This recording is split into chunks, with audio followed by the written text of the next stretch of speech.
Olá, eu não sei se você que está aí do outro lado já me conhece, se você já leu algum texto meu, se já viu algum vídeo, se já participou de algum workshop ou até mesmo palestra que eu ministrei, se já leu meu e-book.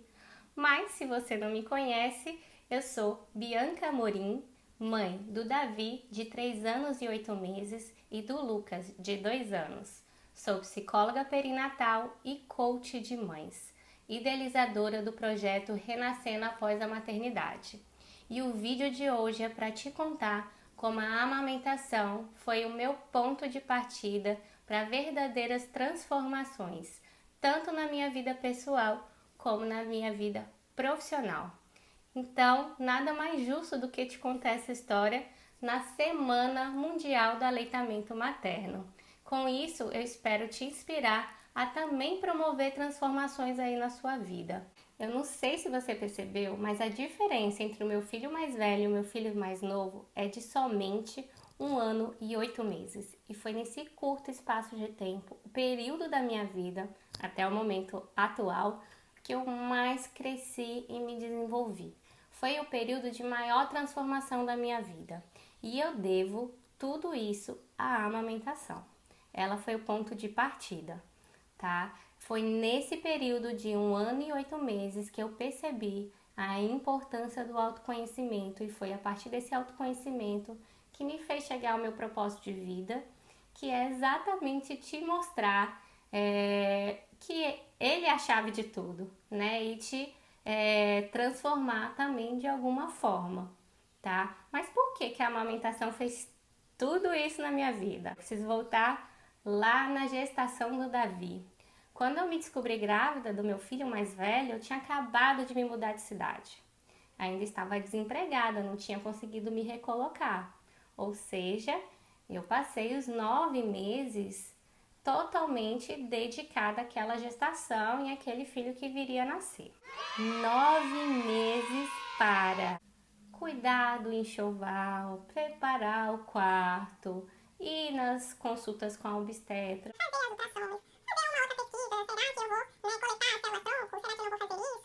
enfim, foram 9 meses muito focada no que a sociedade nos vende como sendo algo primordial para o nascimento de uma criança e não naquilo que deveria realmente ser o ponto de partida, que era olhar menos para o exterior e mais para o interior. Não me entenda mal, é gostoso preparar um quarto e um enxoval, sim, mas esses não devem ser o ponto central de uma gestação, de uma maternidade, né? Os 9 meses de gestação estão aí para que a gente se prepare para a chegada daquele bebê, não só materialmente, mas também psicologicamente, emocionalmente, né? Se você já passou por um puerpério, você sabe do que eu tô falando. O lado de lá é punk, né? Então, eu tive 9 meses sem trabalho, que a gente sabe que isso não é a realidade da maior parte da população. Eu tive a dádiva, né, de poder, né, ficar 9 meses pensando numa gestação. Infelizmente, naquela ocasião, não foquei no que hoje eu entendo como sendo, né, a parte principal. Eu poderia ter passado os 9 meses pensando no pós-parto, né? Quais são as dificuldades que as mulheres relatam, qual que é a diferença entre um baby blues, uma depressão pós-parto, e com relação à amamentação. Quais são também essas dificuldades? Eu já tinha uma noção de que era difícil, mas por que será que é difícil? Como que a nossa sociedade vê a amamentação? Como os pediatras veem a amamentação e como os hospitais, né, também veem a amamentação? Será que eles respeitam a amamentação? Eu poderia ter pesquisado sobre isso. E talvez também essas pesquisas me fizessem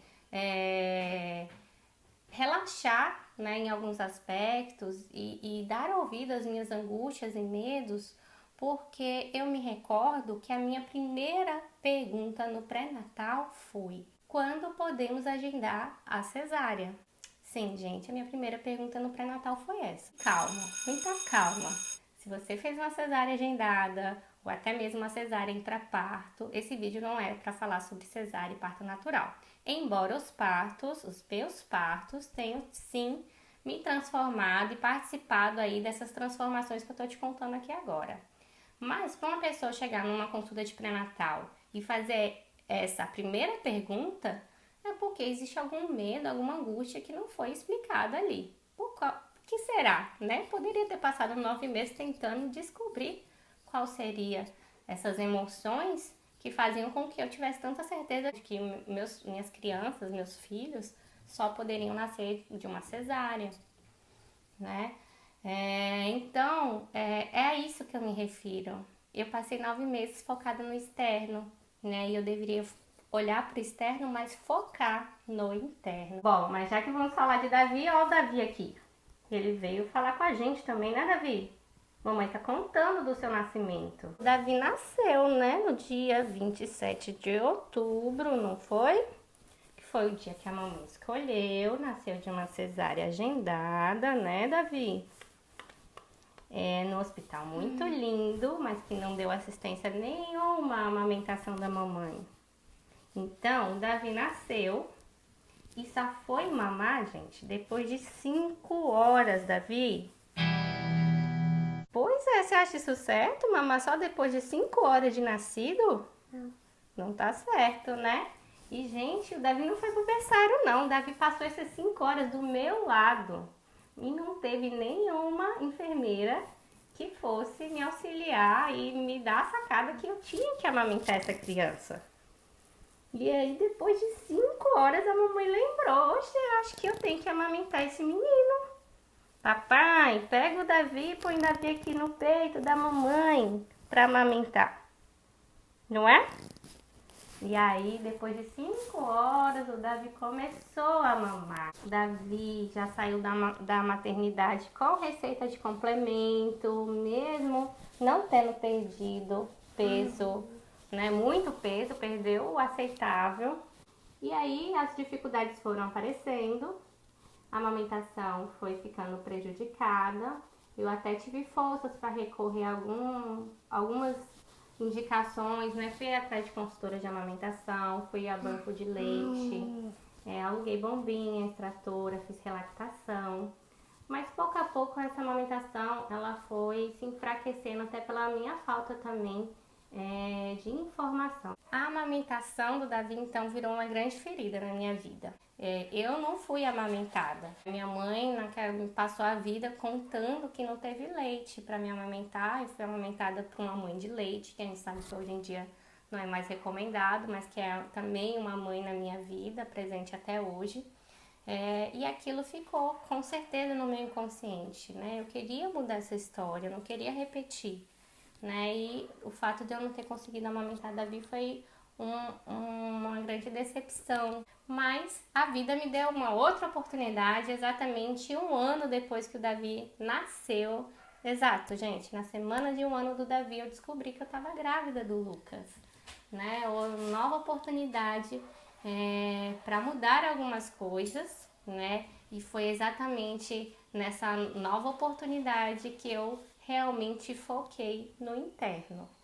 Eu já tinha quarto montado, eu já tinha enxoval pronto, porque ainda era outro menino. Não tinha nada assim mais de comercial, né? De externo para que eu pudesse me preocupar. Então eu tinha 9 meses para cuidar do Davi e olhar para mim, né? E mudar as minhas escolhas. E foi aí, nesse momento, nesses 9 meses, que eu decidi que eu queria ser uma metamorfose ambulante e não ter aquela mesma velha opinião formada sobre tudo. E aí, a partir do momento que eu incorporei Raul Seixas na minha vida, eu me abri para outras pessoas, para outros conhecimentos. Fui parar numa aula de yoga, né? Uma colega na ocasião, que era a doula, também me empurrou para a aula de yoga. Eu mal sabia que lá eu ia encontrar muitas mulheres que queriam ter um parto natural, humanizado. Comecei a escutar aquelas histórias, né? Fiquei ali muito no meu cantinho porque De princípio, o que eu tinha decidido é que eu ia ter uma cesárea intraparto. Eu já tinha entendido que para eu mudar a minha amamentação, eu tinha que deixar o meu filho escolher a hora dele e o corpo entender que ele tinha nascido. A cesárea agendada não impede a amamentação, mas ela dificulta aquele período inicial. Eu fui, vivenciando esse outro lado também de conhecer pessoas mais ligadas à parte naturalista do parto e da fisiologia, participando da aula de yoga, indo nas minhas consultas com um obstetra que não estava totalmente me apoiando a ter o trabalho de parto. E aí, quando chegou ali na 34ª semana da gestação do Lucas, então meu obstetra já começou a me pressionar para fazer o agendamento, tá?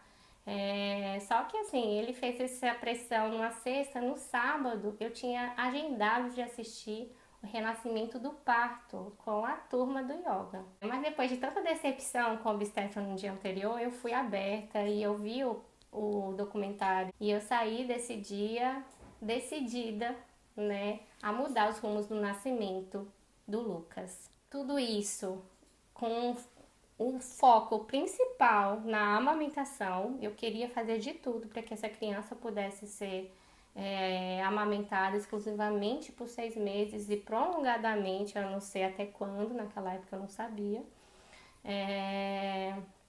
E eu queria ter um parto humanizado, eu queria que ele fosse pro meu peito na primeira hora de vida, eu queria fazer tudo diferente nessa segunda maternidade. E assim o foi. O Lucas nasceu de 40 semanas e 3 dias no parto natural hospitalar, humanizado. Nasceu e veio direto pro meu peito e mamou desde a primeira hora de vida e nunca teve dificuldade para mamar. Mas não se engane, não foi uma amamentação maravilhosa, sem percalços.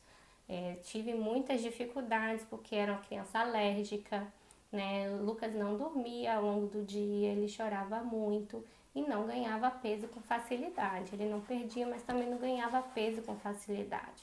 Então foi uma segunda maternidade em que eu tive que me conectar realmente com aquela criança, porque senão todo aquele plano de amamentação também iria pro brejo, porque a pressão para que você complemente uma criança com base em curvas de crescimento que são feitas, pensadas em crianças que são amamentadas via leite artificial, é enorme, E a minha criança não engordava tanto, até porque é uma criança alérgica e esse é um dos sintomas.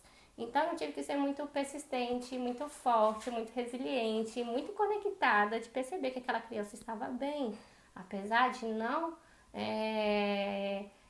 garantir aquele peso, se manter naquela curva. Foi uma maternidade de conexão com essa criança e de transformações. E todas essas transformações na minha vida pessoal acarretaram em profundas mudanças na minha vida profissional.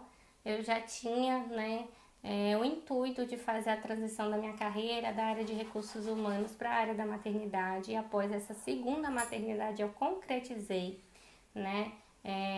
o meu propósito de vida.